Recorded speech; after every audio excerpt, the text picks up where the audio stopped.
Hello, everybody, and welcome to episode 93 of the 40k Badcast. My name is, of course, Dan Boyd, and I am joined, as always, by, you know him as the friendly pig who hunts mushrooms in the forest.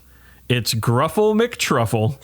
Oh, Gruffle McTruffle is so good. Oh, that's like, it's very rare. All right, so I know it's a play on my name, but it's very rare that I hear a name that I just want to kind of give a hug. Yeah. I also now feel very bad for all the ham and prosciutto I ate this morning. Gruffle McTruffle. Somebody used gruffle as a verb the other day. Huh. As in to like eat or to quickly eat. Okay. I didn't like it. Yeah, no, like I prefer other English adjacent words, that sort of thing, like hork down or hoover up, like as opposed to gruffle. Although like gruffle has a very like Cookie Monster sort of eating energy to it. Yeah, I didn't like it. I don't know. I mean, I guess people can use whatever words they want to, but it's all about context. Yeah, I just wasn't feeling gruffle. As like a name, as like a fun, cute name for something, yes. Mm-hmm. But as a verb to to eat quickly, no, get out of here with that. Gruffle's got you disgruntled. And if that's listeners, and if you liked me talking about words, then you're gonna love later on in this episode, because I have an important message to some listeners, some folks out there that is going to be extraordinarily pedantic. So stay tuned for that. But until then, Campbell, let's get into the aspect where we talk about what's on our hobby radar. Let's start with a little bit of hobby progress. Hobby progress. Ooh, there we go. I will start, as is tradition around here. I'm still working on the Van Vets that I converted. I had motivation problems the last 2 weeks. I get that. I don't know. It was just I was feeling down for a while and just wasn't painting, or was doing like minimum like 45 minutes a day kind of thing. Just like I'll paint a little bit of black, or I'll paint a little bit of red. But the last couple of days I have gotten back into it and I'm feeling good again. So nice. It's going. They're going. These models aren't even that hard. It's just I have not had the motivation. Part of the motivation problems is I did buy a new motorcycle, which, as we can understand, might be a little bit distracting. I did sell my old motorcycle. Fun, interesting fact: I sold it for $1 more than I bought it for. That's you made a profit, unless you adjust for inflation, in which case you did lose money. I did lose money. There's also dealer fees and stuff that I had to pay when I ended up buying it. But the MSRP, I did sell it for $1 more than that, which I thought was kind of fun. That's fun. It's fun. Did you pick out a name for your new bike? No, not yet. I haven't named it. I don't know. It's good. It's a Honda Rebel 1100 gang. It's fast. Going from a 500cc engine to an 1100cc engine is quite the adjustment to make. It's real nice. So it's good. It's all black, just like the last one. Because I mean, come on, what am I going to do? Of course, what am I going to do? Of course, have anything with colors? No, get the fuck out of here. No, you got to get that goth crotch rocket. 100%. Why would you get anything? Listen, the only reason I don't have a black car is because I bought a used car and I bought the car that I needed. Right. Mm-hmm. But if I ever get a choice of buying any vehicle, it's always black. Yeah. There is only one car color in my mind, and it's black. I look forward to you in the future getting an extremely cool, extremely goth Mini Cooper. Oh, man. I don't really like Mini Coopers, though. They're British. I don't buy British shit except for Games Workshop. Which you buy a lot of. Which I do buy a lot of. But when it comes to, like, engineering, I don't trust the Brits. Sorry, listeners, I'm sorry. I know we have a lot of listeners over there, so my bad. Oh, God, I'm already over here slinging turds at the fucking Brits again. Here we go. All right, so that's it for hobby progress for me. I'm sure that you have been extraordinarily productive and will put me to shame. Somewhat, and also slinging turds at the British is an American tradition, and I urge you to embrace it. So, yeah, I finished the Mercator Sanguis Slaver Entourage that I was working on last episode. Those dudes are a ton of fun. Like, they were so fun to paint. Building them, I reiterate, sucks. But painting them is a ton of fun. Like, they got like the perfect amount of modern details, like a great variety of textures to really work with. Like there's a lot going on with them. But Modern Details sounds like the name of a new wave band from the 80s. Like not Modern English, but Modern Details. Modern Details. Their hit song, Please Make Sure to Remember Me.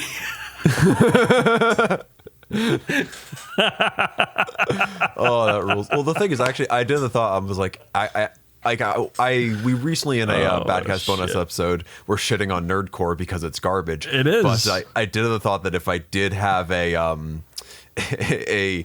punk group that mostly sang about wargaming models, they would be called the Scale Creeps. Yeah, I like it. Yeah, I mean, Scale Creeps or Codex Creeps, one of the two. Exactly, that's the thing. We figure it out. We probably need to rename after like one album. That's where we'd bring that in.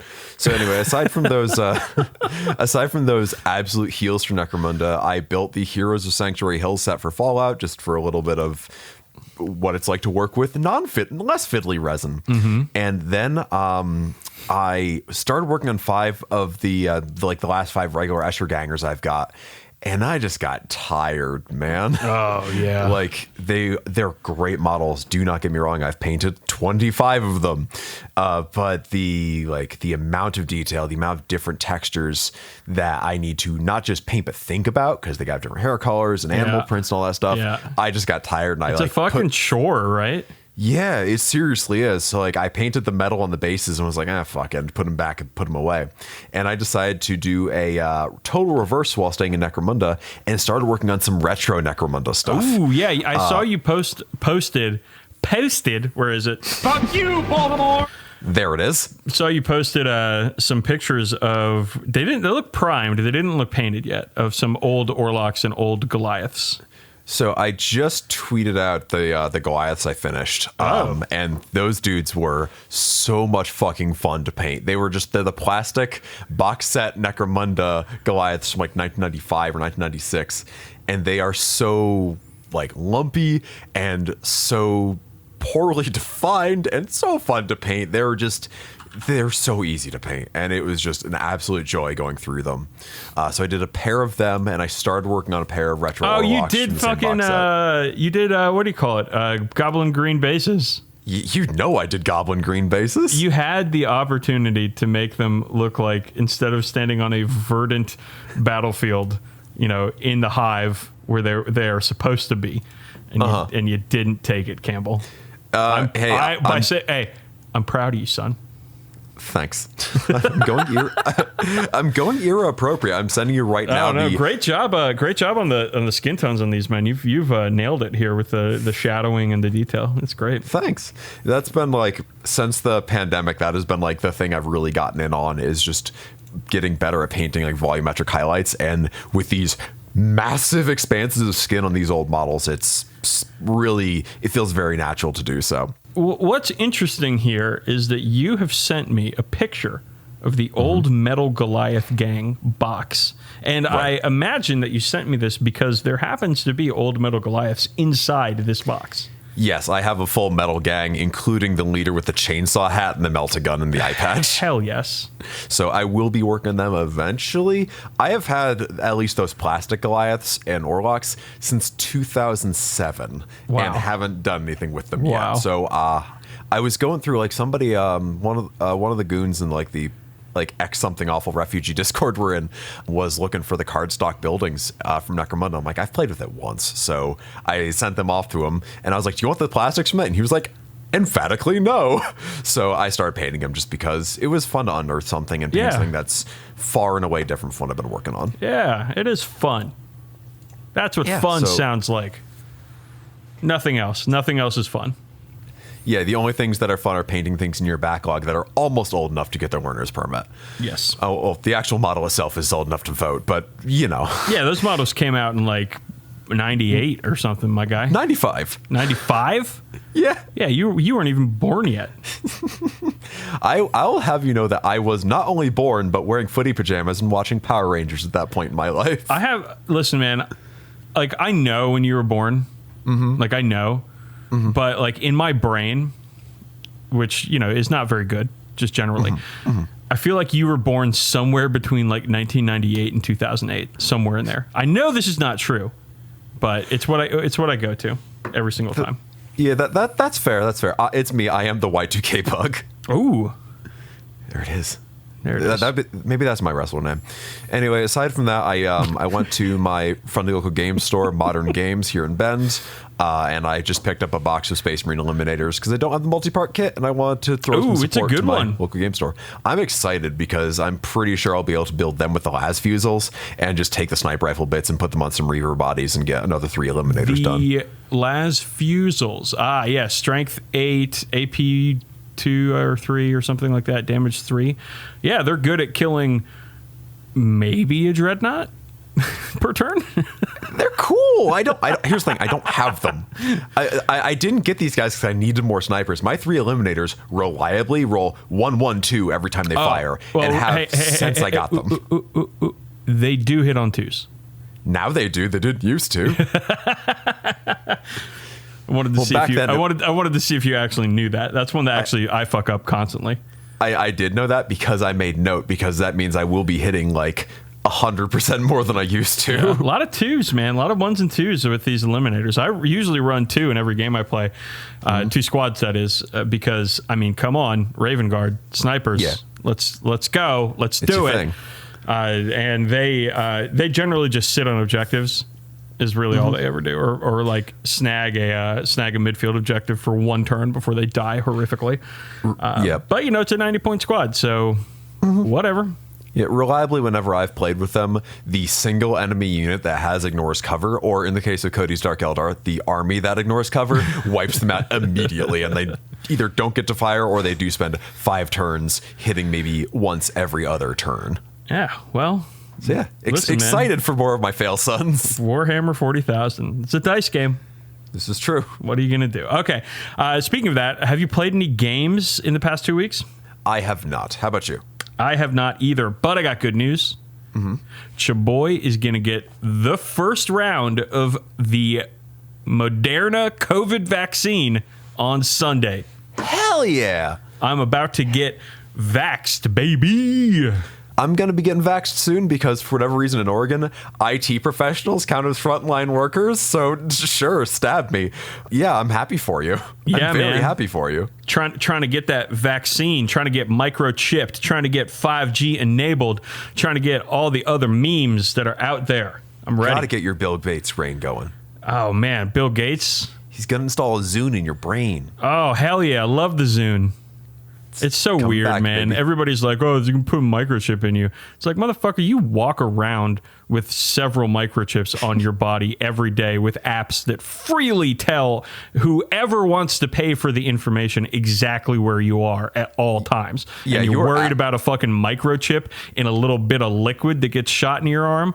Get the fuck out of here. Yeah, you're actively giving up every iota of personal information that there has ever been about you, even if you don't post, even if you are not a slave to posting brain the way that some of us are, you are actively giving away all that information. So even if something was in this vaccine, which there isn't except for vaccine, you're fine. Just get over yourself. It's so stupid. The government can track you. It's like, motherfucker, everybody already tracks you.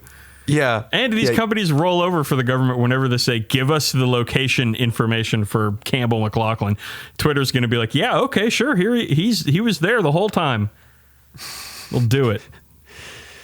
Yeah, Ugh. He was there the whole time and making poor decisions from minute one. There's so many reasons like that the anti-vaxxers have for not taking the vaccine. But that one is by far the stupidest. Yeah. And so I just wanted to highlight that. That's fair. That's fair. Okay. Let's move on to new stuff. Games played were short this time, huh? Look at that. Yeah, weird about that for the last year. I mean, I haven't played in a while, and it sucks. I'm starting to feel the thirst for games. Oh yeah. I am full on feral for actual games of Warhammer right now. Hey, but we get that vax in us, man. We might actually be able to get together with some friends and play some actual games of Warhammer. Fucking hope so. I've got a tabletop simulator game this weekend with a listener, and that I'm looking forward to, but it ain't the same as actually rolling in person. Yeah, oh man, this vax, bud. Okay, so after the vax, I'm gonna get vaxxed on a Sunday for my second vax, right? In April, late April. And I'm like so pumped for the following Monday, 8 days later, when I should be like fully ready to be. Like, just like I'm ready. I'm good. I think at that point it is safe for me to go back to the gym. All right.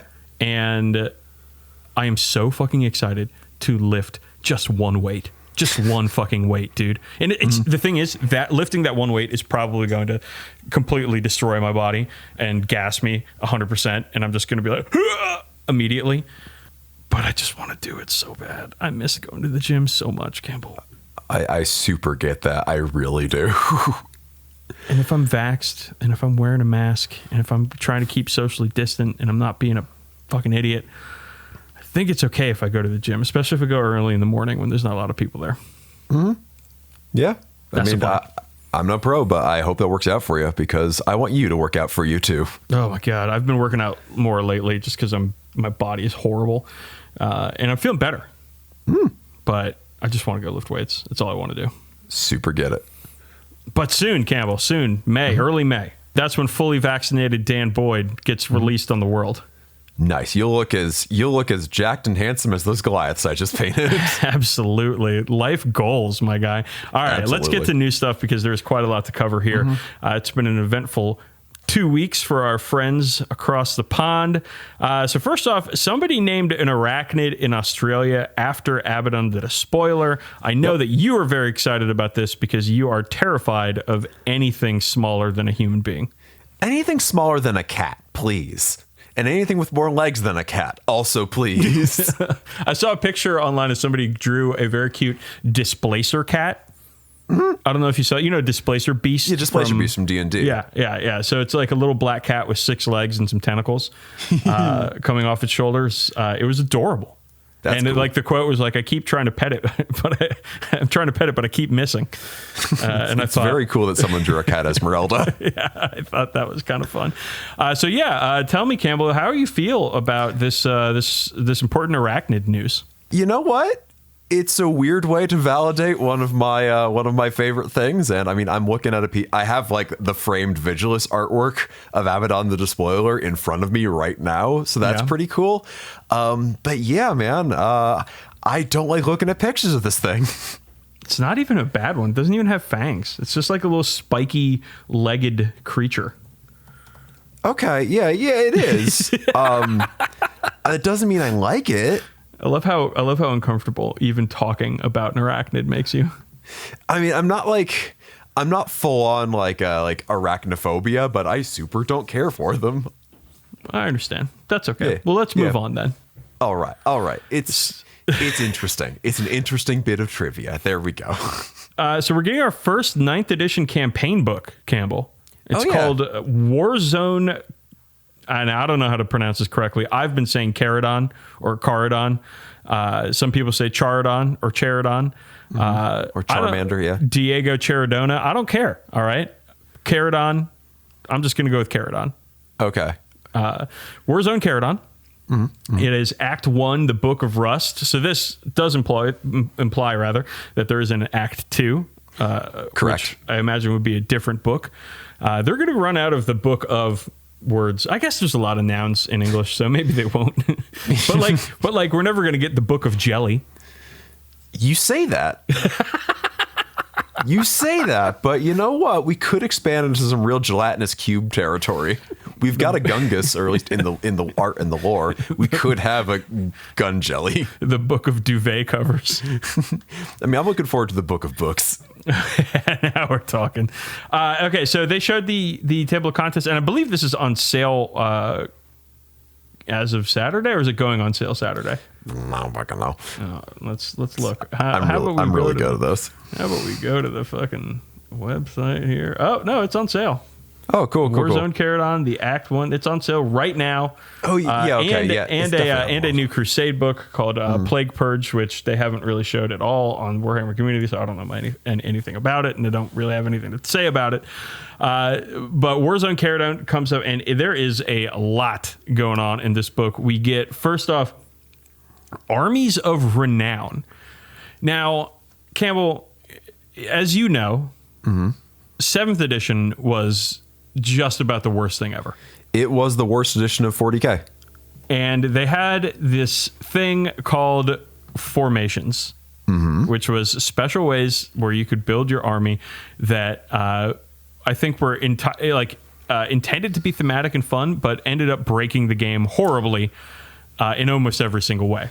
Yeah, so the short version would be like you could take a formation from the fluff, so, you know, a Space Marine Demi Company or a Tempestus Scion Stormtrooper Force or whatever, and you build it specifically according to this thing, and you'd get some benefit. So it would usually be like some little rule benefit or something minor like that. But once in a while it'd be like, you get 10 free Razorbacks. Sure. Yeah. And that was where it really broke things. And Age of Sigmar has introduced something very similar to those, where it is like you can take this particular raiding force, which is like one of these characters and like 3 of these squads and 2 of these squads, and they get this benefit, but you pay an extra amount of points for that War Scroll battalion.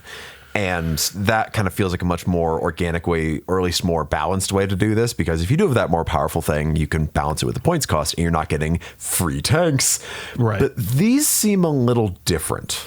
So, well, in 8th edition, we had specialist detachments also, which I don't really think were game breaking. There may have been a couple of combos in there that people hated, but I don't know. I didn't really pay attention to the competitive scene in 8th edition too much. So this, however, Armies of Renown, I got to tell you, bud, I'm feeling some trepidation. Whenever they do this, whenever they bring in like special ways to build armies, the first thing I think of is, oh, this is going to be game-breakingly unfun because somebody's going to figure out a way to abuse this, and it's going to suck a lot.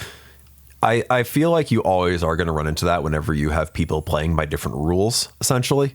And this is different rules for army construction. However, the way this works out is a lot more akin to like the old 3rd edition Armored Company list, or, you know, taking the Steel Legion or Cadian or Feral Orcs or whatever sort of list from one of the old campaign books, where you can take certain units and not other ones you get a benefit. So like the Terminus Assault Assault Force that I'm looking at right here, it's Death Guard. They must be Death Guard, and they can get like their own special psychic powers and their own special teleportation ability, but they can't take vehicles.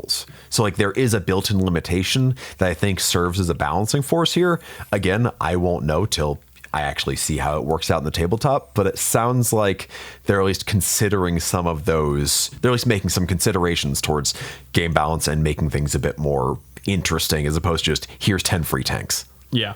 So, well, I mean, we'll see how it works out. It's definitely a cool idea, and I support cool ideas, and I love thematic army building. But, you know, we've been hurt in the past by this very thing. Oh, absolutely. Absolutely. Remember the 7th edition PTSD. You remember the 4 greater demons that got to reroll everything and come back from the dead from that one Philly Apocalypse game we played? I do remember that. That was not fun. It wasn't fun, except for the part where I stomped them with my knight and they were instantly removed from the table. That part. Yeah, you rolled a bunch of 6s, and that was good. Yeah. Okay, so, you know, Warzone Caradon, we'll know more later. This is a you know, hold on. Don't make any rash decisions now, Campbell. We're gonna have to figure this out. Yeah, I'll be sure not to. Okay. Next up, we got a new battle box: Piety and Pain, Sisters versus Drukhari. 2 new models involved in this one: Lilith Hesperax, a new sculpt of Lilith Hesperax. That's really hard for me to say. And a new Palatine. A new pal. Okay. Couple things. Have we talked about these? We definitely have Okay. when they revealed it, because I remember being like, this is kind of an iffy, like the cover art has Lilith Hesperax and the Sister of Battle character like going at it in melee combat, and I'm like, I've seen the rules for both these characters. I know how this ends. Emphatically, Lilith I know how this ends. would just blend the Palatine. There we go. We got. I think I mentioned this last time. They got to find new words. They have to figure out something, because like in Necromunda, the enforcers are Palanite enforcers. Yep. I'm still mad about it. Yeah, this box, it's Sisters and Drukhari, and you can buy it if you want to. I'm not gonna, because I don't play their army, but it looks like a pretty good deal. Yeah, I mean that's kind of the way they've been doing these things, the big splash releases. Yeah, it's all right. So the Drukhari Codex is out, and we're not going to dive deep into that until next show when we talk Crusade Focus. But if you want a complete rundown of the Codex itself, you can go over to goonhammer.com, and our friends over there did a great job explaining what's going on within that book. And here's a quick spoiler alert. They love it. It's apparently very good. Hell yeah. Good for Drukhari players. Looking Your friend forward Cody, he's going to kick my ass again real soon. Kick your ass until, I don't know, forever. Until 10th edition, at least. All right. We got some more Cursed City news. They have introduced the priestess character that they showed off. Apparently her name is, oh Lord, Cleona Zeitengale. It's extremely Warhammer. It's so dumb. These names in Cursed City. Listen, Cursed City looks amazing, and I'm very excited for it. But these names are almost putting me off. They're almost nonsense. Utter nonsense. They're close to being like bad enough that I don't want to play this fucking game. The names are very much like Star Wars Extended Universe levels of silly name. Oh, EU. Oh yeah. Man, that's some middle school childhood shit for me, bud. I was reading all those EU books. I don't remember like any of them, because most of them were pretty bad, but I was reading them. I just remember Darth Vader's right hand is indestructible, and it possesses whoever wears it and makes them evil like Liquid Snake. Hell yeah, Darth Vader, man! What a great character. Hell yeah! I don't think you'll find much controversy there. The prequels did a pretty bad job of dealing with that character, but in what's that movie, Rogue One, the end of Rogue One, when Vader just like kills everyone, I was so hype. I was in the theaters, bud. I was like all the way in the back in the row by myself, and just hype, just as you were saying before the show, just vibrating. Okay, so Cleona Zeitengale, man, it's a cool model, and she's a priestess of Sigmar, and she was all like, hey, everyone, there's going to be a huge cataclysm, and everybody was like, nah, what are you talking about? This never happens. Well, she was right. Okay, so new Necromunda video game, Hired Gun. Now, the old, it came out, 6 months ago, less? The old Necromunda video game won't work on my computer. So this one certainly won't. So this one almost certainly won't. And I have a good computer. I don't know what the fuck's going on. Yeah, I'm not excited for this. I don't care. Okay, I am pretty stoked about it because, for one, you can pet the dog. They have confirmed that from the get-go. So I'm glad it passes that very important litmus test. But yeah, Necromunda Hired Gun. It's going to be on like PC, PS4, and 5, Xbox, whatever. It looks pretty fucking cool. Looks like it's taken a lot of notes from Doom 2016 for its sort of combat rhythms. It looks like it really gets the look of Necromunda down. Combat. Oh, yeah. Oh, yeah. You feel the rhythm of the combat. Oh, there it is. Okay. Oh, yeah. No, I started when you were talking, so you didn't hear it the first time. Dude, the whole dog petting thing in video games is such twee fucking bullshit. I like it. Everybody's so fucking turnt about petting a fake dog in pixels on a fucking screen, and it's so important to everyone. Shut the fuck up, everybody. Who cares? It's a fucking picture of a fake dog. Yeah, well, my laser gun is a cool fucking picture of a fake laser gun, but I still like it when it zaps the bad guys. People who like video games are the worst fucking people. I just want you to remember that.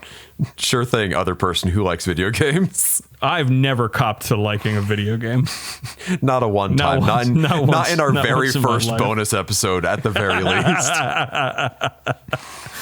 Yeah, so Necromunda video game. I'm sure somebody out there will have fun with that, and good for those people. Yeah, it comes out in June. If I get my hands on it early enough, I'll be happy to share my thoughts and feelings on it here on the show. In other newses, that I don't care about, there is now a 40k anime. It's not made by a Japanese studio, so it's not an anime. It's just animated. It looks like anime. Well, we'll see how it looks when it comes out. If at any point a Space Marine has to, like, picks up a sword and is like, this is for my family and my friends and for the universe or whatever, and they do the big laser cut that cuts a spaceship in half, all right, sure, there we go. But as far as I know, it is not an anime. If that happens, or at least it's not an isekai anime, so could be worse. Yeah, so I don't want to get too excited about 40k and Warhammer media because in the past it hasn't been good. No, and I know a ton of people are excited about this stuff because people go get fucking turned for shows, you know, myself included from time to time. It's just like this has never really been a part of the hobby for me. And when we've seen examples of this stuff in the past, it's always been bad. So I don't, as much as I love animation, as much as I love fucking storytelling and shows and stuff, I am not even cautiously optimistic about this. I'm like, if this is good and everybody says it's good, maybe I'll watch it territory. Yeah, like I did a video back on my old Cam Hammer YouTube channel about where are the Warhammer movies that kind of goes over a bunch of the various aborted Warhammer film projects, and they're all pretty dreadful.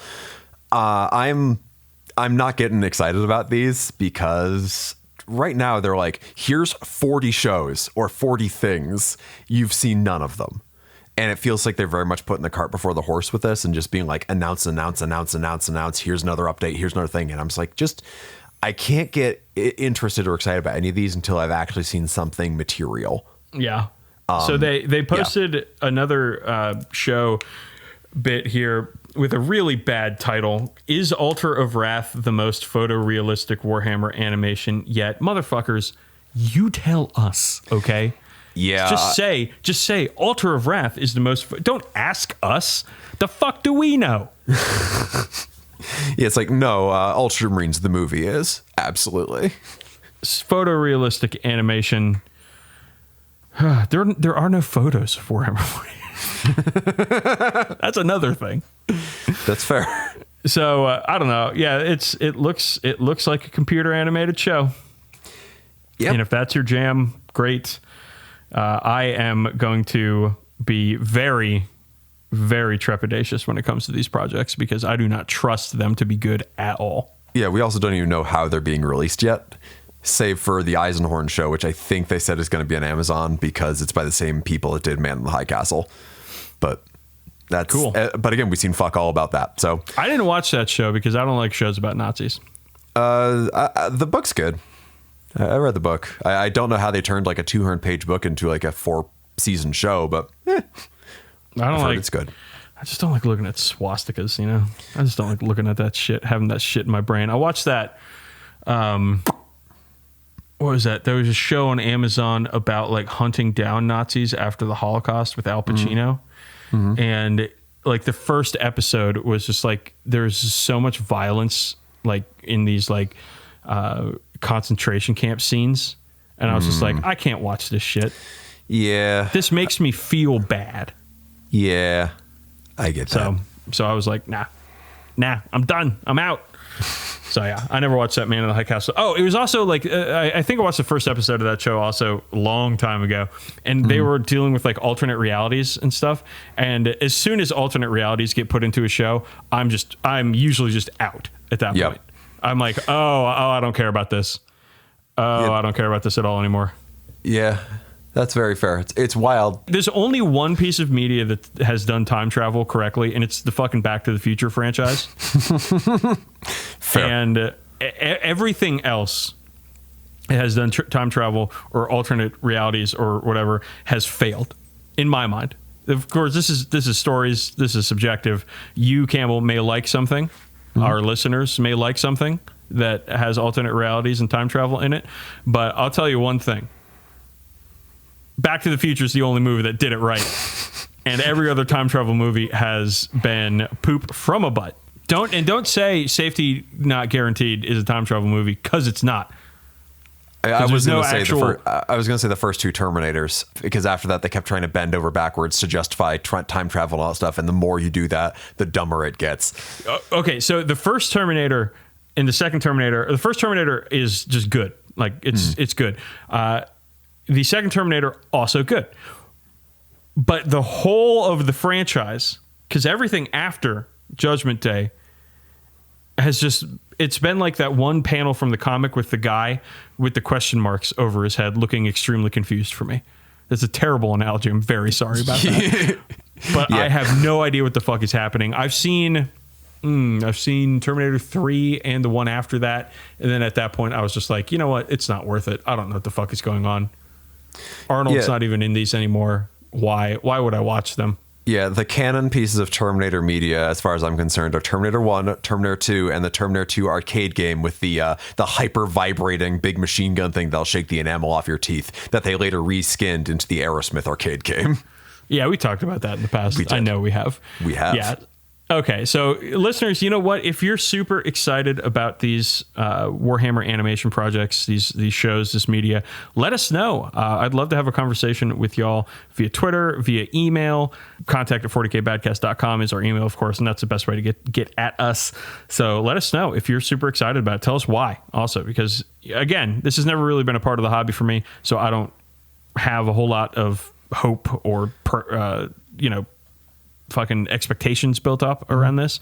But if you do, I want to hear about it. Okay, let's move on to the Faith and Damnation preview, Campbell. This is a big one. Yeah, they're doing one of these like every month and a half or so, and it's...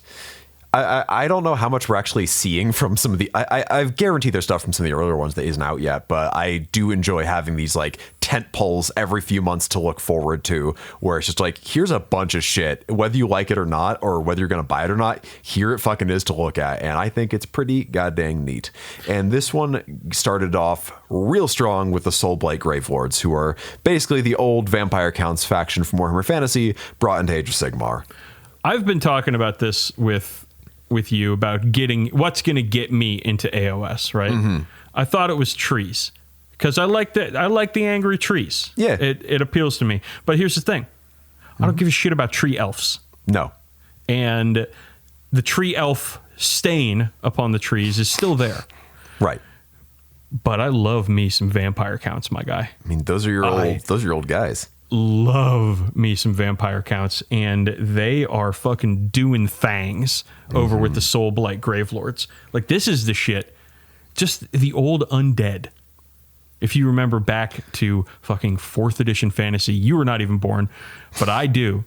And I just remember that old undead book, and it had fucking everything in it. Mm-hmm. And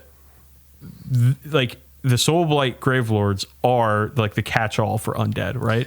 They're not just ghosts. They're not bony boys. I don't even care about bony boys. That's not even an undead faction to me anymore. Oh, geez. But Soulblight Gravelords, man, these new Blood Knights, unreal. Yeah, the old ones are always priced as each of these is as cool as a character model, so they're going to cost $100, but we're still pretty dated sculpts, and these look exactly how the update of them should look. This looks how I feel like they look in Total War almost. Like, this is what I've seen in my head when I think about Blood Knights, and then get disappointed about when I see the actual models that were available in Finecast or Metal or whatever. These new ones rule. Not only do we have new Blood Knights, which are incredible models painted in my favorite colors, red and black. We've got new skeletons. What are they calling them? Death Rattle skeletons. Yeah, that's what they've been. Fuck. Oh, and these models are amazing. Yeah, they got that step aesthetic from Curse City. I was surprised to see these because the existing Skeleton Warrior kit is really good. Yeah, and it's not even bad. No, it's pretty modern. It's from like either late 7th or early 8th edition fantasy, if I recall correctly. Like, it's a good kit, so I'm surprised it's getting replaced already, but it's being replaced by a pretty fucking good kit too. Yeah. And then we got a new zombie box. Yeah, after 20-something years. Finally. Yeah, Jesus. Yeah, these zombies, there's still the whole root aesthetic from Curse City is permeating these, which is fine. That's fine. Whatever. Yep, a couple of them have grave stakes through them, but most of them are just normal shamblers, which I'm pretty into. It's good. Yeah, some of them even have weapons, which is cool. Great. Yeah, they look like the old Hero Quest mummy and zombie poses with the weapons too, which I like. They got new scary fell bats. Again, like good like update to 30-year-old models, I think, at this point. And a new battle tome. Dude, I don't have the time or money to get into a new army right now, but oh my God, it's tempting with these Soulblight Gravelords, bud.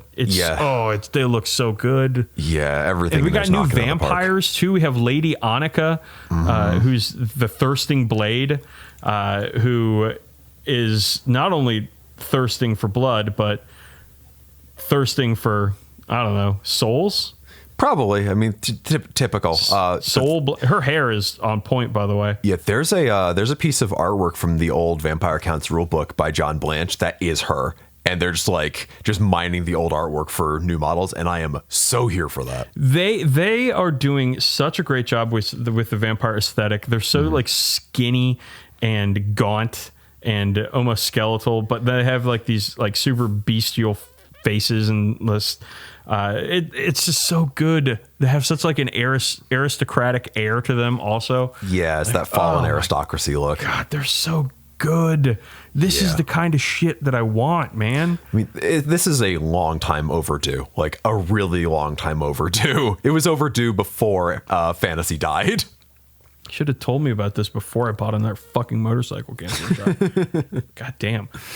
All right. Then we got something called Kragnos in a teaser video. Looks sort of wood elfy. It's the goat elves from Bad Hole, I think.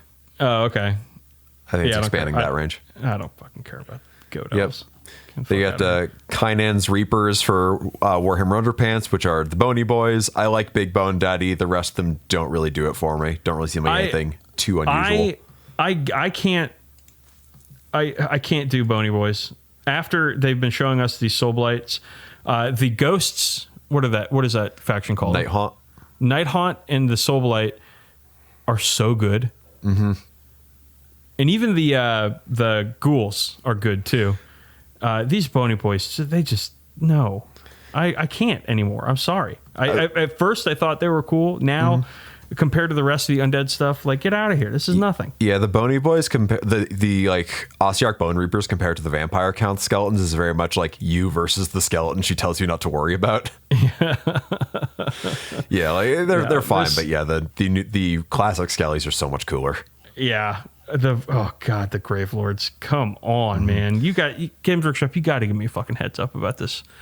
Like there should be a number I can call, like when I'm about to spend a bunch of money over at Games Workshop. Be like, listen, I'm about to spend a bunch of money. Should I wait because y'all are going to release something that I want really bad? And then like the voice on the phone, like gives me like the next year of releases, so I can adjust my spending accordingly. So if only you had a Warhammer themed Magic 8-Ball. So the problem is you really should be saving your money, because House of Faith is the other thing they showed off for Necromunda. Well, here's the thing. The great thing about Necromunda games is they cost $40. Yeah, and you only need to buy one box. Yeah. So House of Faith book is for the Cawdor. I've already talked about how I should have waited for Cawdor to come out. Yep. I'm 100% doing a Cawdor and Redemptionist gang. Redemptionists were actually my first Necromunda gang back in the day. I think we've mentioned this on a previous episode. I love the aesthetic of these religious zealots that want to burn everything. Yep. I think it's absolutely terrifying. And they are nailed it completely with the models. I could not be more excited about this line. I am going to be a Cawdor player. 100%. Hell yeah. No, the new Redemptionists, which they said you can build a whole gang of them. So they aren't just like an add-on type thing. They've just got the masks, they've got the flames, they got churches on their backs, they got combo flamer chainsaws, they got the works. They are what I want to see from Redemptionists. No, they look fantastic, and they don't have any pointed hoods, which I understand the Capirote from Spain is not, it's not like a racist thing. But dudes in robes with pointed hoods in the United States is very much a racist thing. Yeah, so I'm glad that has been removed from the range. Agreed. No, these are fantastic models, though. I'm so excited about it. I really want to do like a probably 2 boxes of Cawdor and 2 boxes of Redemptionists. Nice, probably, and just go to town with flames and Oh God, and templates, so many template weapons. Just be the most annoying, like ballistic skill. I don't even need it. Kind of player. We're going. We don't need ballistic skill. It looks like this preacher, this main preacher guy, his axe has a flamethrower on it. His chain axe has a flamethrower on it. It does have a flamethrower on it. You are correct. We've got a guy with just a flamethrower. Good. We've got a guy with a shotgun with a flamethrower on it. Better. Autogun with flamethrower. Better. And then we got a guy who's got 2 pistols. No flamethrowers. Not better. Not good. Guess he hasn't graduated yet. But then we got a guy, the Eviscerator guy. He's got the big double 2-handed chainsword with a flamethrower on it. It is the best of both worlds. So we're talking, this looks like a 6-man kit here with a leader, a couple of regular guys, and a couple of, special champion guys. Mm-hmm. So, I'm very excited to see the rest of this box and check out these sprues and get a better idea of what's going on, because I would love to plan a new gang. What's more fun than that? I can't really think of much. All right, we got a new starter set for Necromunda Hive War Deluxe versus Escher. Comes with some cardboard tiles, just a couple, and some walls rather to play on the card. Walls, yeah. Some Zone Mortalis walls to break up the lines of sight. Hey, this is good. This looks to be an affordable way to start Necromunda. Hope so. I wonder what rulebook that is. That looks like the rulebook that came in the old Underhive box set. Oh, that's bad, because that thing is hella out of date. I can only hope it isn't that one.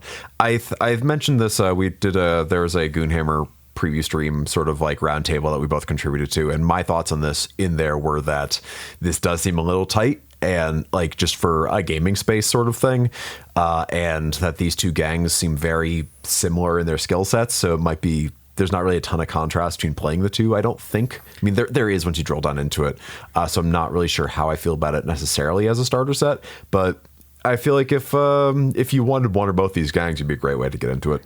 If this starter set involved Goliaths, there would not be any Necromunda players. Yeah, because the Goliaths an 18-inch long board. Yeah, the Goliaths on this 18-inch long board would just wreck the shit out of the Eschers or the Delak. So, no, I think it's fine with both Escher and Delak. Like, they're both gangs are kind of mid-range shooty gangs, so whatever, go to town. I mean, it's good. There's an affordable way to get into Necromunda cannot be a bad thing, in my mind. Yeah. No, I really do think so.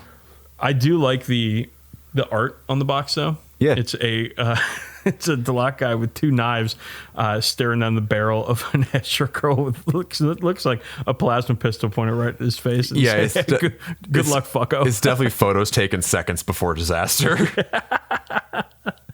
All right, let's move on to 40k. We got a new Skitarii character, the Skitarii Marshal, who, he's like a Skitarii, but extra. Yeah, but more. I think people have been looking forward to a Skitarii character for a long time, so they could run a pure Skitarii force.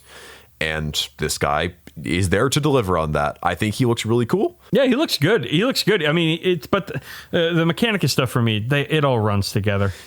I can definitely see that if you weren't really familiar with the range, that this guy wouldn't look that much different from a typical Skitarii dude.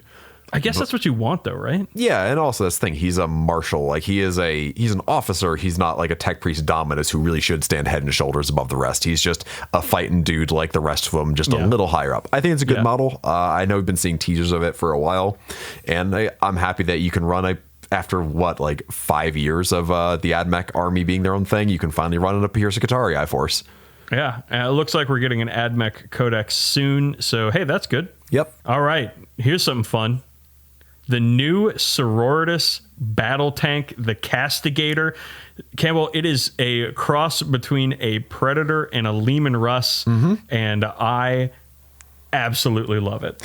The turret is realistically proportioned for a tank turret where you need to have people going around in it, having ammunition in there, and so on. The problem is the rest of the tank is not realistically proportioned. So the turret is like 2/3 the size of the tank it's on top of, which makes it look like a 2-story tank.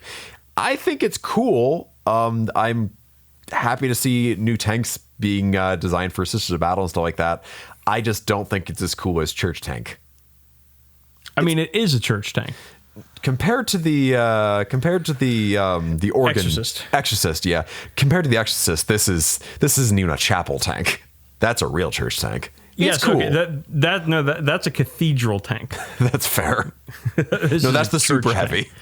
So I love this thing. I love the church tank aesthetic that the sisters roll around in. It's a predator. It's a sisters predator. It's got a battle cannon and it looks like a dual autocannon option. Here's a hint to all you 40k players out there: never take autocannons. They're terrible. Don't take them. And if you want to argue with me about that, let me give you a piece of advice. Don't. Because I'm right. Just don't take autocannons, ever. From a full edition and change of using the Space Marine suppressors, you're correct. Yeah. Thank you. Yeah, I like this tank a lot. I love the aesthetic that the sisters get with their tanks. I am excited to see the rules for this thing. Tanks and battle tanks do not do well in 9th. So I'm hopeful that it will do as well as it looks. But I'm not optimistic. Only way to find out. All right, let's move on finally to the Beast Snaggas were revealed in this stream. And I have one question for you, Campbell. Prime Orcs? I mean, are these the Primaris Orcs that we've been waiting for since 2017? If they are, then I don't think I'm looking at one. This doesn't look much bigger than a typical boy. Is Orktober finally upon us? Are we finally going to get 8 kits in October? God, I really hope that this release is announced in October and doesn't come till December, and that it is 3 kits. Yes. Hell yes. So the Orc players, the Orktober truthers are the best people to troll in the Warhammer 40k fandom. It's a victimless crime. They had a fun little video involved with this that was like cave paintings, scrolling thing of cave paintings with VO voiceover, and the first voiceover character gets, I guess, killed by the second bigger voiceover character. Yeah, and they show a lot of interesting drawings of models. Perhaps models. I don't know if they are models, but things that don't exist in the model range. How about that? Like giant shark-shaped squigs being ridden by orcs. There is looks like a Meganob with a Gretchen who has a machine gun standing on his back, that's great. Yeah, Mega Boss. And then some sort of enormous chariot being pulled by giant squigs. Orcs. 'Cause let's do it. I mean, this is like a modernization of the old Boar Boy concept. And I think it makes a lot more sense in modern 40k than boars do, because if you read any modern, orc fluff rulebook, novel, whatever, I don't think they talk about having pigs much anymore. Everything's basically, it's a squig-based society. So it only makes sense that they'd be riding squig hogs, or squogs, as I think someone online called them. And yeah, I'm pretty down for this. I think it's really fun. I'm curious what they'll do that bikers don't. But I think they don't have model guns. It doesn't look like they have guns. That's fair. Well, there's one model they've shown us where the bikers, of course, have big shooters. So there's that. Yeah. No, I think this new model looks very cool. There's promise of a bigger unit of them with spears and so on. So I'm looking forward to seeing what they do with this. I also like the idea of really throwing snake bites a bone, because they've kind of felt left out sort of fluff wise for every single new orc thing that's been released in plastic. Because snake bites aren't going to use buggies and artillery and mega knobs. I mean, I guess they could. Nothing says they can't, but it's not really. This is like the feral orc sort of stuff that I even are mentioned these earlier. Snake bites though? We don't know anything about. No, we don't know anything about them. I don't think they'd be locked to snake bites only, but I imagine they'll have some sort of snake bite sort of bonuses. Well, I'm looking forward to see what they have. I don't know what the hell is going on, and I'm excited. That's the best way to be about orcs. Is just go with it, man. Just have some fun. Be equal parts confused and excited. Okay, let's move on to We Make the Call, WMDK. This one is via email from, I believe his name is pronounced Sean. Sean Hopes. First off, before we get into the question, I have a message to Sean's across the world. Pick a fucking spelling and stick to it, y'all. I don't care which spelling. I don't give a shit. It doesn't matter to me. but pick one spelling and fucking stick to it, all right? I don't want to have to guess how to pronounce your fucking name anymore, all right? I just want to know. And Sean, come on, it's Sean. All right? Like, we know what it is. All right? It's Sean. Everybody knows at least 5 Seans. You're from Boston. Oh, I know at least 8 Seans. Yeah. Okay. So just pick a fucking spelling. I don't care which one. SHAWN. Sure. Whatever. Who cares? SEAN. Great. Classic. SION, like this fella. Fine. Hey, you know what? It's new. Mm-hmm. It's a little scary, but that's okay. New experiences. Yeah, new Seans. Just pick one, please. Please. I'm begging you. All right. From Sean Hubs via email. This is a 2-parter, Campbell, so let's address the first part, and then we'll address the second part. All right. Sean says, I've recently been painting a Sisters of Battle army in white and ivory because I'm insane.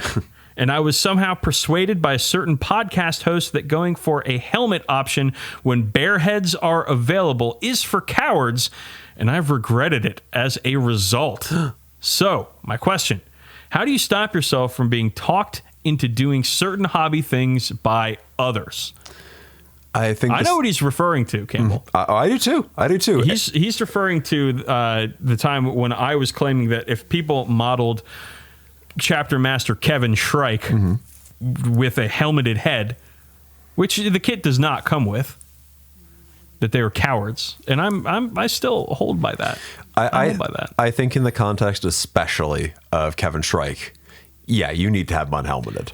I don't do unhelmeted for every character. I sprinkle the unhelmets in. You know, I don't just windmill slam bare heads on all of my models. And I think that's important. Like you gotta have a little bit of this, a little bit of that. Yeah, it's in contrast. There, Sean. Yeah, and so I'm sorry that my podcasting may have bullied you into doing this, and that you regret it now. I'm sorry about that. Sisters heads are great though. Yeah, much better than Space Marine heads for the most part. So what I would do if I was someone with like Sisters of Battle, where they've got a lot of bare heads, I would probably, especially if you're going to have multiple squads of just like the regular Sisters, where I think the kit has like 10 bare heads, I would probably try to sprinkle each distinctive bare head somewhere in there, and then just fill in the rest with helmeted heads. Like that's what I usually do with Primaris Marine kits and so on. So I can get to paint all the cool expressive faces, but I'm not going oops all bare heads all the time. And if you really do want to just knock out all those bare heads in a row, just get some plastic glue and make a Katamari of those bare heads and just try painting them all that way. Yeah. And you'll have a cool Chaos Spawn model to show for it. Yeah, that game holds up. One of the best video game theme songs of all time, Katamari Damacy. Yeah, that game turbo fucks. Yeah, Sean, I'm sorry, but I didn't mean to bully you into using unhelmeted heads. But just try to make the most of it, man. There's a lot of great details in those Sisters heads, and you can have some fun doing a little bit of shading, a little bit of highlighting, and all helmeted heads. It gets kind of boring. So I'm sorry again, but. Maybe you just gotta frame this as an opportunity instead of a burden. Yeah, it's also it's fun just to change things up. Like when I paint a squad of let's say 5 Marines and one isn't wearing a helmet, I'm looking forward to painting that dude's bare face because it is a change from the rhythms of the other 4 dudes in the squad. It is the rhythm of the face. Other 4 dudes in the squad. It is the rhythm of the other 4 dudes in the squad. It's a real rhythm-centric episode. You keep saying rhythm of the. That's fair. You know what's going to happen. I should build a button for that. Jesus. It's too late now. We're in the show. Okay. Second question from Sean says, it's my 36th birthday coming soon. Hey, fella, me too. And since I'm in the UK, it's my second one in lockdown. As such, no birthday party for me again. So I'll have my own special imaginary party. Naturally, Chaboy and Campbell are invited. But who from the 41st millennium should I send invites to? I will say not Lorgar. Not Ravener. Oh no, the incel Professor X. Keep that guy out of your parties. That guy sucks. That guy sucks on repulsors. I guess not ice, but repulsors, huh? Yeah. Conversely, Harlan Nail, That dude can party. I'd invite him to a party any day. Caiaphas Cain. Fuck yeah. Elam Ron from Gaunt's Ghosts. He probably knows how to fucking party. Him and his whole company. They know how to party. That's it. Not the rest of Gaunt's Ghosts. Oh, I was gonna say I'd invite the surviving Gaunt's Ghost, which is a fairly short list. You want to invite the fun Imperial Guard characters. Yeah, like I would invite Korbeck. Yeah, I'd invite Trag and Bragg. You don't want to invite Gunnar Jurgen from Caiaphas Cain though, because he smells really bad and he's just going to look at porn the whole time. I'd say every third page does remind you of how bad he smells and how much he reads porn. It's his contract. He has to. Yeah, I think. I mean, you don't want to invite any Eldar because they're just going to be weird and clicky the whole time and not talk to anybody. And you don't want to invite any Tyranids either because that will make for a very short, very messy party. Same with Orcs. Orcs are just going to wreck up your place. You don't want that. Conversely, if it's an all-orc party, if it's not at your house, it's a very good time. Like we talked a while ago about what characters for 40k barbecue would you go to, and the arsonist of Charadron, who is not in Warzone, Charadron, whatever book one for whatever reason, his party would be a good fucking time because it also wouldn't be your house. Right? No, if you could. Well, he said he can't go anywhere because it's in lockdown. That's fair. It's fair. All right, so that does roll the orcs. It would be his house, and you don't want orcs in your house. No, you super don't. They will loot it. I mean, you have friends that you only meet out. I have friends that I will not invite back to my place. In the before times, yeah. I mean, yeah, like now nobody gets invited. I feel like you don't have to qualify that, Campbell. Yeah, that's very fair. Yeah, so no orcs. I think just Imperial Guard characters, Sean. I'm sorry. I know you probably want us to get like a lot of fun. You don't want fucking Space Marines in your shit either. They're so fucking dour and serious. I mean, I guess like Space Wolves, they can party, right? Yeah, Space Wolves can party, yeah, but they're gonna you're gonna have to really enforce a BYOB sort of thing for Space Wolves. Because one Space Wolf will drink all of the beer. Yes. Like you got to bring your own Meard. It's got that. You got to bring your own tankard of Meard. It's got that letter, the O with a slash through it. I think it's pronounced like IR. So I don't know how to fucking say that word. Nor do I care. All right, let's move on. Thanks, Sean. That was a great set of questions there. I hope we've answered them efficiently and intelligently. But let's move on to our stupid sandwich. Mm-hmm. Haunted hobby, we're calling it. This is great. Our friend Peter, he sent you a text, I believe, with a very good question, and he asks, if each Badcast host died and haunted the other's hobby, what would that look like? So I don't know about you, Campbell, but I've picked 3 things that I would haunt in your hobby, and I have also decided to describe how I died.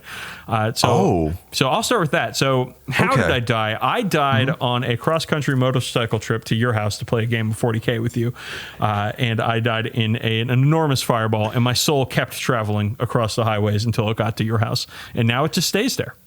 Okay, that's very fair. Oh, that's good. Yeah. How did you die? I tried to push over the Primaris Reagan statue in front of Reagan International Airport and it fell on me. Oh, he died a hero's death is what you're saying. Exactly. From hell's heart I stab at thee. Perfect. All right, so I invite you, Campbell. Your ghost is haunting my hobby. What's the first thing you're doing? So one thing I've noticed with your models is that they've got your Raven Guard are all wearing black power armor. And it looks great. And they're on this like dark urban basing and it looks great. But I can't let those black base rims and dark bases be. So I would rebase all of your Raven Guard dudes on Goblin Green bases. Oh, wow. That would cause me to lose my mind. There is also a distinct lack of caution stripes in your weapons, equipment, and so on, and I would be sure to rectify that. Okay, so it's funny because one of mine is you would hear the sound of ghostly crying whenever you started weathering any of your models. Because weathering it just fucks up nice models. Like, let me go to all this work. And now I'm just going to fuck it up and just poop all over it. Weathering fucks up nice models and it also nices up fucked models. Like, it's a really good equalizer. Yeah, sure. It turns every model into equally shitty. No, there's some good weathering out there. There is. And you do fun weathering. I'm just giving you shit. I don't do any weathering because I look at my beautiful paint jobs and I'm like, how could I fuck this up? What? No. So you'd hear ghostly screaming and crying whenever you start weathering any of your models. All right. So the thing is, even as a ghost, I am a kindly ghost and a friendly ghost. So I would find turning all my bases to goblin green bases is not kind or friendly. That is an that is an act of extreme violence against my person. I'm helping you. You just don't know it yet. When the 10th edition meta comes around and you get bonus points for having green bases, you'll thank me. Okay, so sure. As your kindly haunted house ghost, the first thing I would do is build your mega bomber for you. I would spare you that, because also, like, I'm a ghost, so I don't have like hand problems, so I can just like do all that extremely fine shittiness. And the thing is, while I may be kindly, even in death, I'm still very bad at this and all other games. So I would try to help you with rules mid game and whisper into your ear and consistently get those rules wrong. See, that's the thing. I would do that too, but because I know the rules, I would get it right. And you'd hear ghostly whispering whenever you're doing something not optimized. So constantly cool. Nice to have some nice Dan background radiation at all times. Just you hear a voice that says, "Don't move it that way." When you're like moving, piling in or something, go around. Your guys hit on twos. Don't build those with las fusils. I would also do a lot of cheating on your behalf. Oh, like you would roll the dice, and then my ghostly hands would manipulate them as they're flying through the air, because you throw your dice sky high. I imagine you still do that. Well, I do that mostly so ghosts and passing birds can catch my dice. Oh my God, I can't deal with you. I really can't. You and your just hucking dice into the air to roll them is it causes me so much fucking anxiety, Campbell. You have no idea. Whenever because you do this little thing with your hands where you tuck your left hand into your body, and you take your right hand and you just fling it up. And you fling it, and you do this, and you like open your stance up, and you open your chest up, and you fling it up. And every time I see you like start to like, gather yourself for your dice fling, it's just like my body. I'm just like, no. If you're not rolling dice in a solid power stance, what the fuck are you doing playing an in-person game? Oh God, it's so awful. I don't know. Maybe I'd have to do something about that. See, the thing is, as the cheating ghost trying to catch my dice and make them more favorable, the problem is I do have those Ultramarines dice, and you would have no idea what the fuck numbers you're supposed to have facing up. You're like, are these the 5s or the 2s? Who fucking knows? I didn't fucking sign up for this. Yeah, that's too bad. You all right. Fucking dice. At least in every game we've played, you've used your small dice, so you're not just disintegrating models left and right. This is one of many reasons why I don't use metal dice, because I would just have a permanently pockmarked table, floor, ceiling, army, insert now and here. Yeah. So all right. So for my third haunting of you, I know you've been hard at work writing some expanded rules for Necromunda. And I absolutely would go into your rules documents while you were sleeping or not at your computer, and I would start adding things that I know would help a lot. Ooh. So first and foremost among those, I would type up multiple tables to calculate the effects and lasting damage of a solid nut shot in Necromunda.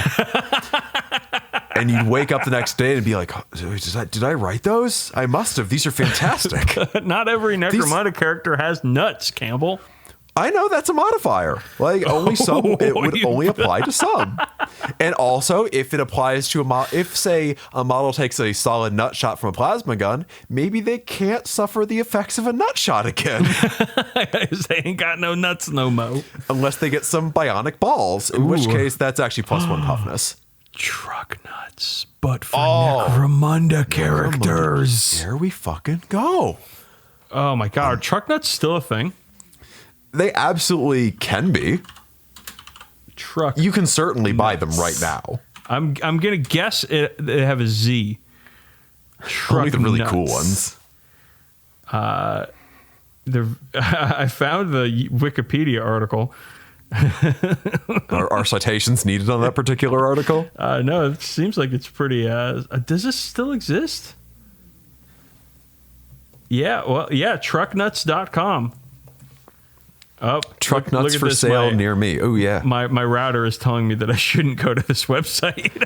Well, Okay. when I did type in truck nuts for sale near me, I did get pointed to the nearest AutoZone, O'Reilly Auto Parts, and Napa Auto Parts. So I can only assume these all have truck nuts for sale. I found a website called yournuts.com with a Z, naturally.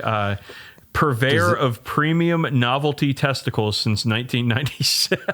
Oh, do they have the that squirrel with the big balls? This website is extremely Web 1.0. Also, here, I got to send you this. This is wild. You're going to love this. I'm excited for this. You're going to fucking love this. Oh, look at that store brand Hank Hill. Oh, wow. These still exist, my guy. Yeah, Your Nuts, which is both an S on the website and a Z in the URL. Purveyor of premium novelty testicles since 1997. 16-inch monster, 8-inch original, 8-inch biker balls, 2-inch keychains, chromed plated stainless steel, camo nuts, LED lighted nut shots. Contact us. Why do these exist? Biggest nuts available anywhere. We're done with Haunted Hobby. That was a very fun segment. Now we're talking about truck nuts. Why do these exist? Well, here's the thing. You can get the thing. You'd say, why do these exist? But like, man, I can get urban camo nuts. I can get your chrome nuts. I can get monster truck nuts. Original your nuts available in 12 colors and 3 styles. Oh, and so many biker balls. Dan, you should get some biker balls for your bike. Perfect for your cars, trucks, bikes, even wheelchairs and trikes. God, this is the worst. 2-inch keychains. Now you can put two sets of your nuts in each hand. This is just the worst, Campbell. Oh. Why did we get on? Now I'm sad. Call anytime. 2005 by Your Nuts. Rio Rancho, New Mexico. Oh, they have a Twitter feed. Oh, never mind. It's just the hashtag Your Nuts. Oh, God. Why would anybody buy this? Why would anyone only buy one? Good point. Okay. Well, that was fun. I'm kind of sad now. I'm sad that opened in Microsoft Edge. Jesus. You need to set your default browser there, homeboy. Yeah, no All shit. right. Let's move on to a more serious segment.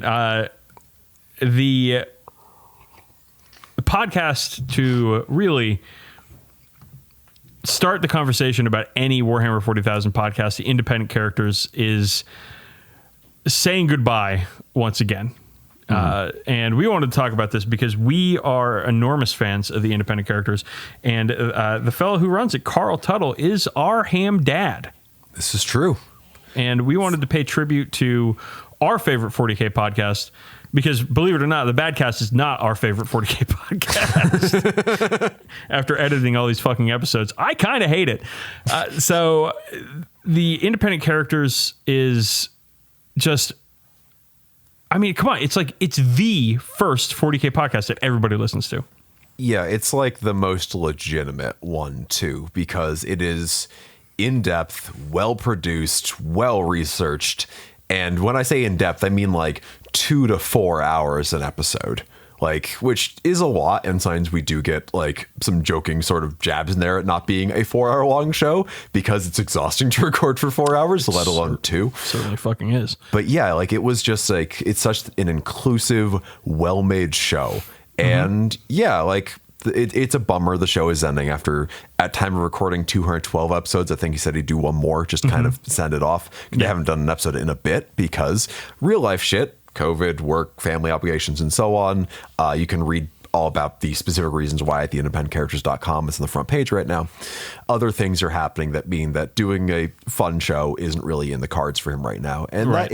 that is a bummer. But like, there is a hell of a solid backlog of show if someone were to Absolutely. want to listen to it. And a lot of that content is evergreen stuff. Like, yeah, we follow some of their template with like the hobby progress, games played, etc. sort of stuff. And yeah, hearing them talk about 5th edition games, it's like, oh, you sweet summer children, you don't know what you're in for. You're in for some dark times before things get good again. But still, like a lot of the main content is very narrative focused.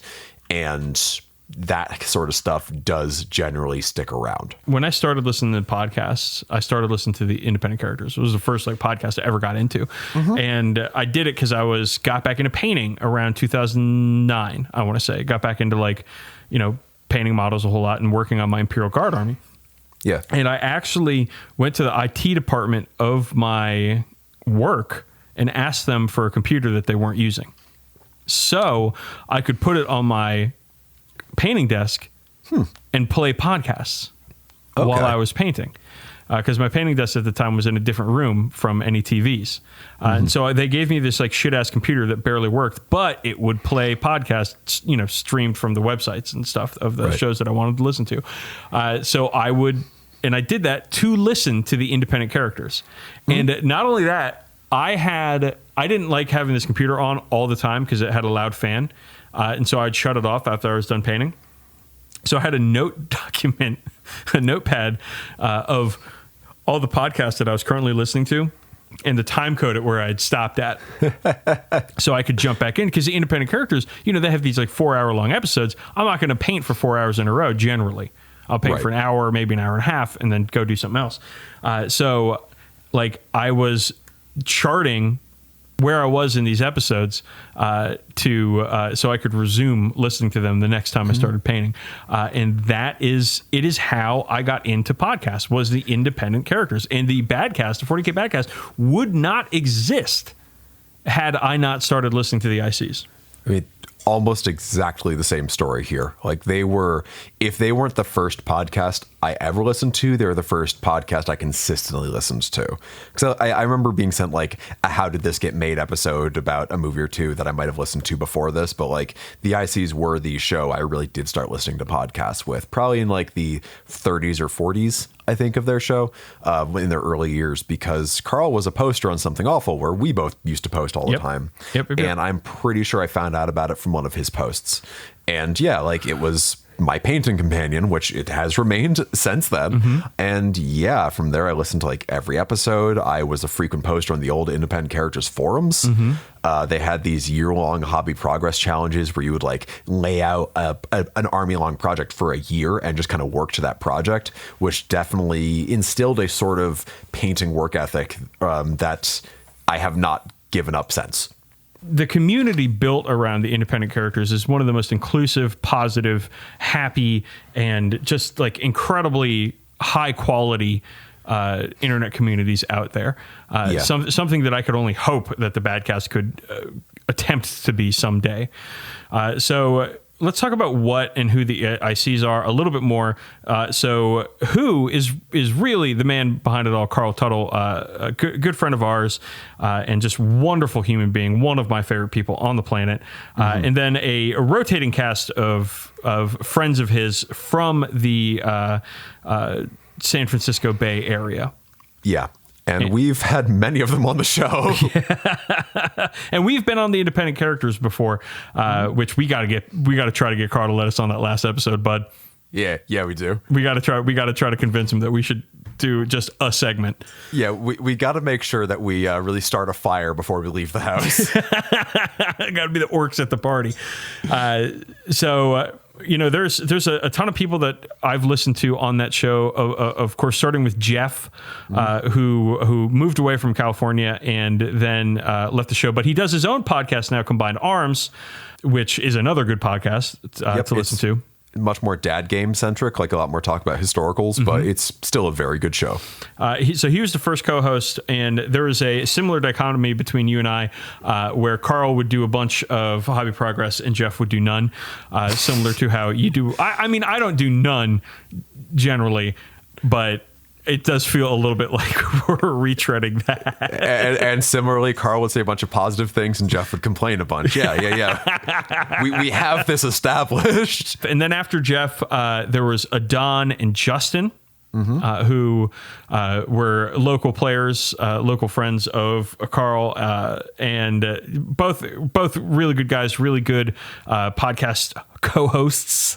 Yep. And you could really feel the love of the hobby from both of them. Of course, but very different, but different kinds of love for the hobby too, which is always very interesting. Right. Justin was much more of a competitive player who was into power gaming and into winning games and stuff. And Adon was 100% about building these networks of people and,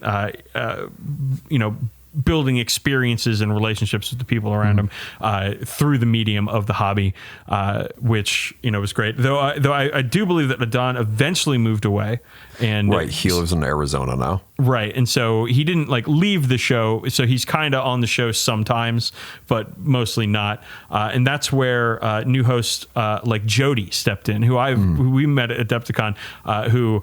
I don't know about you, but I really like Jody. I think that guy's great. I immediately was like, hey, this guy could be your friend. Yeah, I have very much felt a kindred spirit with him right from the get-go. Yeah. And I kind of felt that way in varying degrees about everyone I've met from that show. Because they're just all been such swell guys. And Jody does a Blitz Bowl podcast called The Crush. Adon and Justin do an Age of Sigmar / fantasy podcast called Lords and Heroes. Mm-hmm. You can check both of those out too. They're both been going for a little bit now.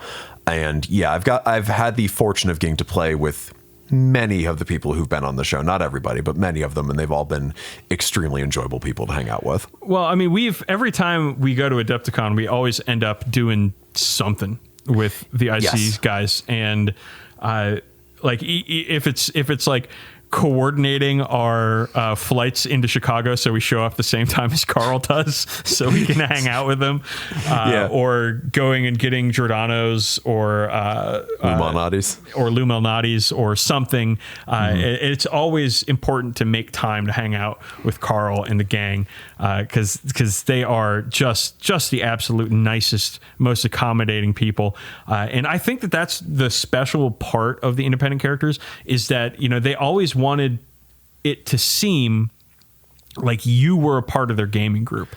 Yeah, and they did that way better than we do. Mm-hmm. They did it better than anybody, and just how nice and friendly and open they all were. They all are, I should say. They're not dead. Yeah, it was just such a wonderful thing to listen to and wonderful thing to be a part of.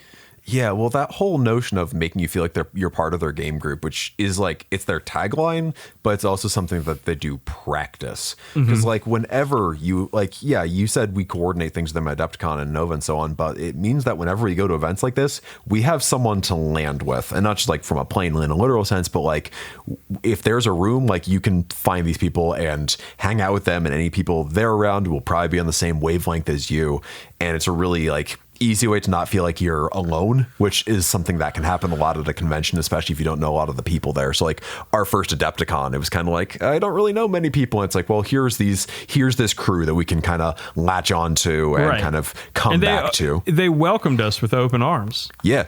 Yeah. And we live on the, you live on the same side of the country now, but at this point, I didn't have a really good relationship or a relationship at all with any of them. It's just that you knew them because you actually went on a trip to Warhammer World with Carl. Right. In England in 2016. I went to Nottingham and all that stuff. That was, again, wholly sparked by the ICs, because Carl was posting about going there on Something Awful, and he was talking about maybe going there with a few friends and other podcast people. And I was like, oh man, that sounds so cool. I wish I could go. And he messages me and just says, so come with.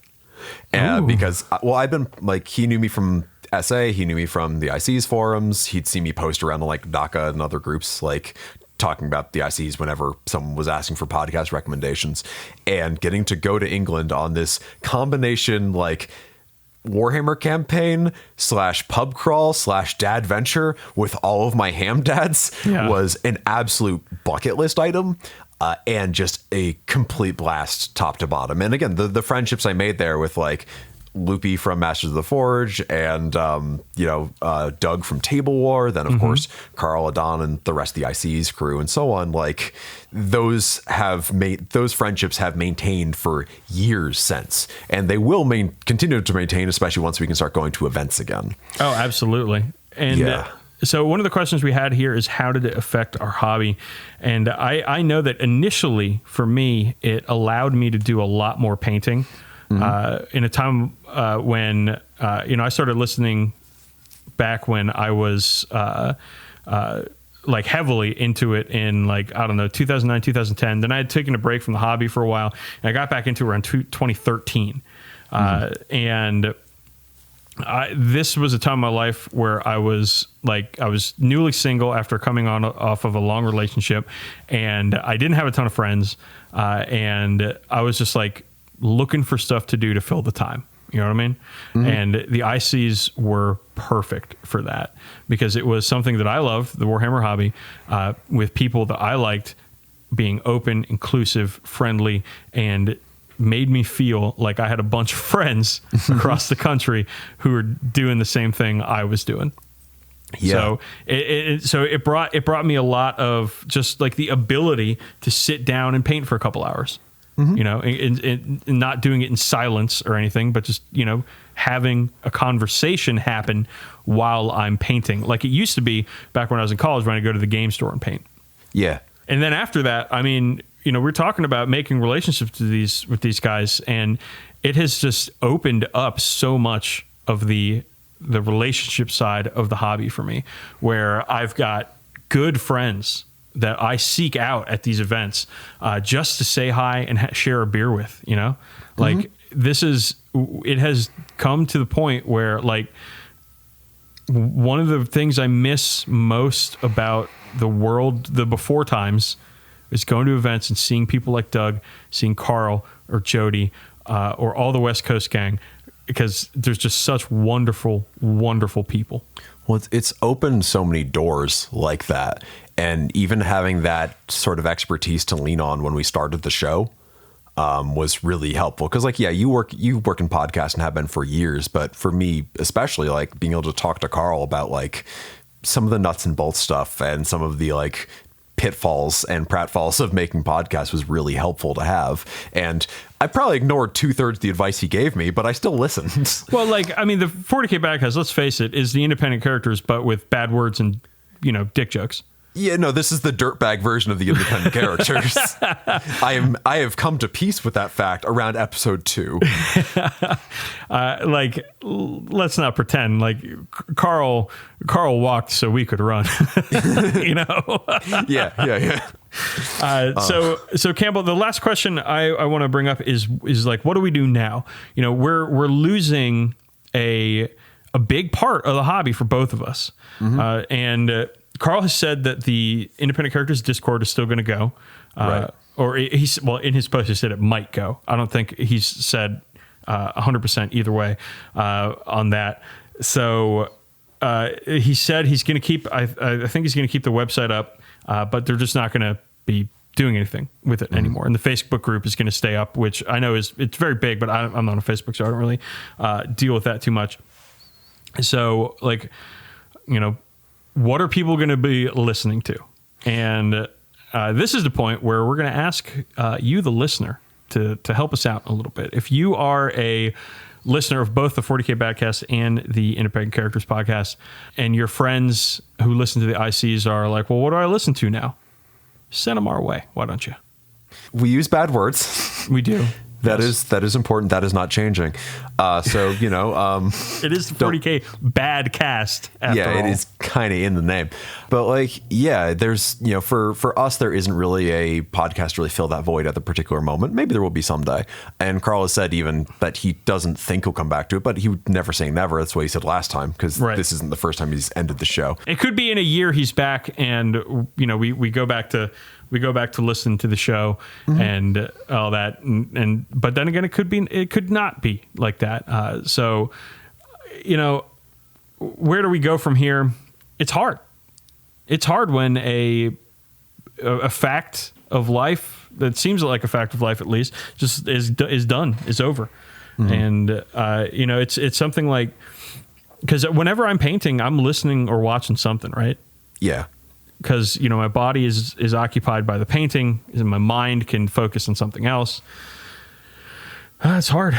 We love the independent characters so much. We love that listening group so much. The independent characters Discord is one of the happiest places on the internet. I love posting there. And, you know, I'd love to have, you know, a couple of their listeners show up in our email inbox at some point. About to say, even if the actual content of our shows is somewhat different, I think the mindsets are very similar, and the listener base has very similar sets of values and preferences that I think is very important. And I think that's probably why I think that people who listen to the ICs would probably enjoy this show, at least to some degree. Yeah. And we'll miss it, man. We really will. Yeah. It feels like this part of the hobby is going to be missing. And hearing Carl's voice and Jody and Justin and like listen to them chuckle, especially when like Justin starts to get a little risque and Carl has to reel him in. One of my favorite things, it's in every episode that Justin is in. He says something a little bit like not even remotely risque in Badcast parlance, but in IC's parlance where they try to keep it PG-13. Like he'll start to go off a little bit and Carl has to reel him in, and it's adorable every single time it happens. I mean, hearing Carl say fuck for the first time was not on the show. It was in person, and it was kind of like, oh, he can say the no words. Yeah, he can do it in real life. Yeah. Well, independent characters, thanks for all the years of laughter, of love of the hobby, and the fantastic community that you've built. And I know that we'll see you again soon when it's safe to travel and go to these events again. And, you know, God, I'm going to miss them. Yeah, likewise. Well, all right, gang. Let's cheer ourselves up a little bit with a little bit of fact or fan fiction. The segment where Campbell pollutes my brain with trash from the internet. Inquisitor Eisenhorn's daily routine is both predictable and outrageous, if not apocryphal, according to E. Jean Carroll's biography, Eisenhorn, The Strange and Savage Life of Gregor Eisenhorn. 3 p.m., rise. 3:05, Amasek with the morning papers, low stick. 3:45, Obscura. 3:50, another glass of Amasek, low. 4:95, first cup of caffeine, low stick. 4:15, Obscura. 4:16, Ploin juice, low. 4:30, Obscura. 4:54, Obscura. 5:05, Obscura. 5:11, caffeine, low. 5:30, more ice in the Amasek. 5:45, Obscura. 6 p.m., Grinweed to take the edge off. 7:05, Ordos Mess Hall for lunch. Sacra, 2 Fenrisian ales, 2 Groxburgers, 2 orders of pomme de terre, a plate of Nafar biscuits, coleslaw, a scrunt salad, a double order of onion rings, carob cake, iced creme-like, bean fritter, low sticks, another Sacra, Obscura, and for the ride home, a snow cone, a glass of shredded ice over which is poured 3 or 4 jiggers of Amasek. 9 p.m., Obscura. 10 p.m., Drops Yellows. 11 p.m., Damascene, Obscura, Grinweed. 11:30, Obscura. Midnight, Eisenhorn ready to pass judgment. 1:22:05 to 6 a.m., Damascene, Obscura, Grinweed, Amasek, Caffeine, Sacra, Gladstones, Puckerfruit, Low Stick, Ploin Juice, Juniment. 6 a.m., in the hot tub. Wild Snake, Slanesh bars, Fettuccine Alfredo. 8 a.m., Dream Stim. 8:20, prayer.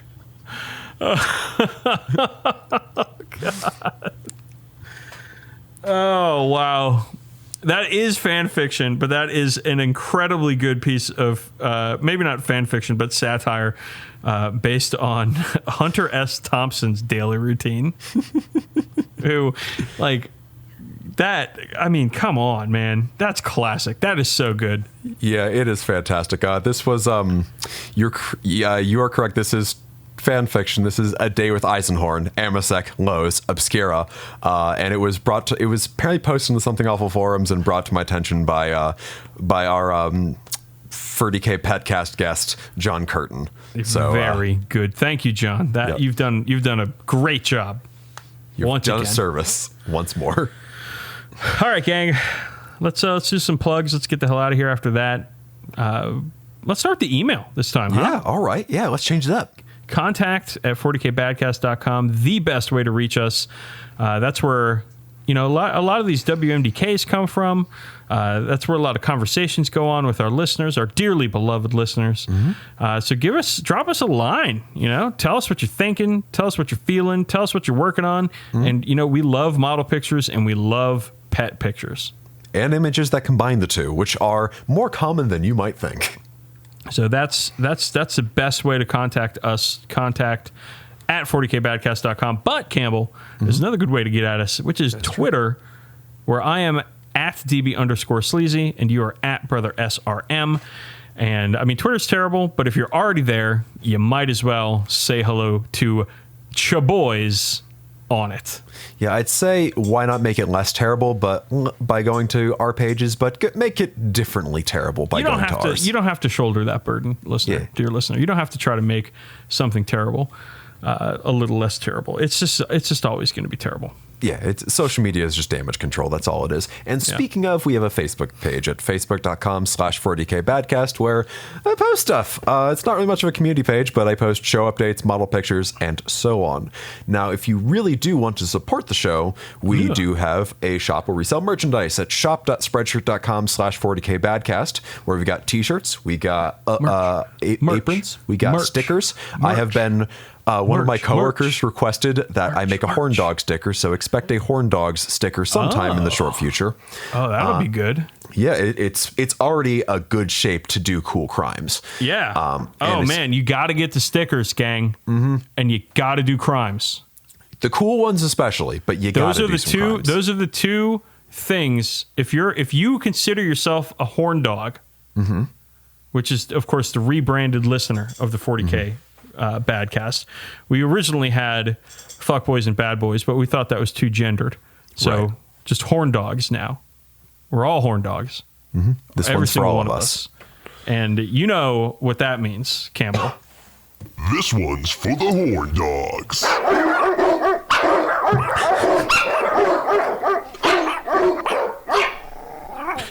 Growl at the end gets me every time. It's the best part. If you consider yourself a real horn dog, you have to buy some stickers and vandalize anything within reach. Do crimes in our name. Yeah, with stickers. And don't fucking snitch on us, okay?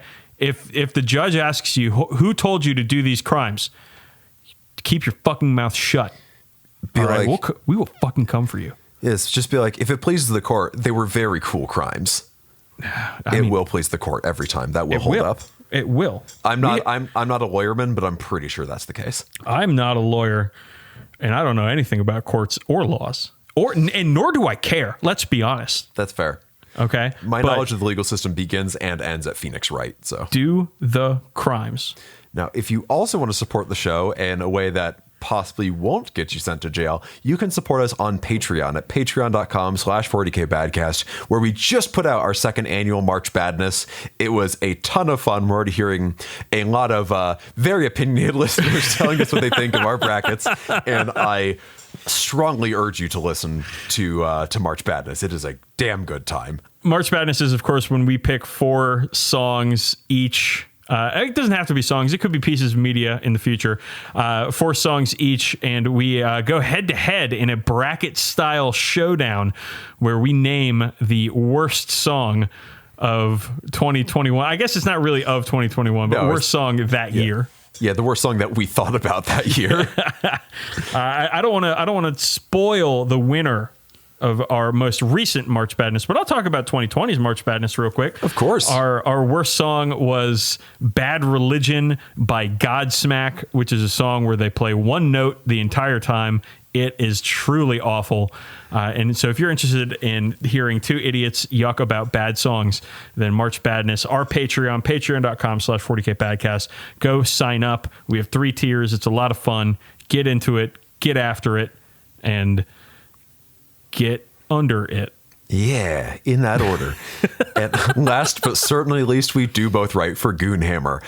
Dan puts out a weekly column. I put out kind of intermittent hobby content. I've got a couple of painting tutorials I will be posting in the next week or 2. So keep an eye out on there, and you can find out all sorts of good stuff and bad stuff. And it's a big website. There's a lot of stuff. Whatever your interests are game related, it's probably covered there somewhere. Right, and we are not the only people that write for Goonhammer. No. They have a whole group of folks that do really good content over there. It is honestly the best tabletop gaming website on the internet, which kind of a low bar to clear. It is. Let's be clear, but they do a really, really good job over there. I'm very happy to help clear us over that very low limbo bar. All right, with that is our last plug at the end of the show. We'd like to do a quote and just, get everybody in the mood. And sometimes in the nude. Ooh. Well, what do you got? What do you got for us this week? This bi-weekly? This fortnight. I don't know enough about Fortnite. I was going to make a Fortnite joke, and I don't know enough about that stupid game to actually say anything. It's funny. You're very young, but you're not that young. No, I'm not. I'm young enough that I'm like, I understand what it is, but I don't understand what the appeal is. The alien fails because it cannot embrace the Emperor. Yeah, man. Probably because it's nude. The Emperor? Huh? Here's a question. Yeah? Is the Emperor wearing clothes on the Golden Throne? He's wearing a cyber diaper. He's got a robe on. What's underneath that is a mystery. Is the Emperor hanging dong on the Golden Throne? The Emperor has been free-balling for 10,000 years, minimum. Is the Emperor going snake out on the Golden Throne? Full commando, God Emperor of mankind. All right, that's it. We're the 40k Badcast. We're the only podcast out there that talks about the Emperor's dick in what seems like every episode. We're bad at 40k. You can too. And we will see you in the next cartoon.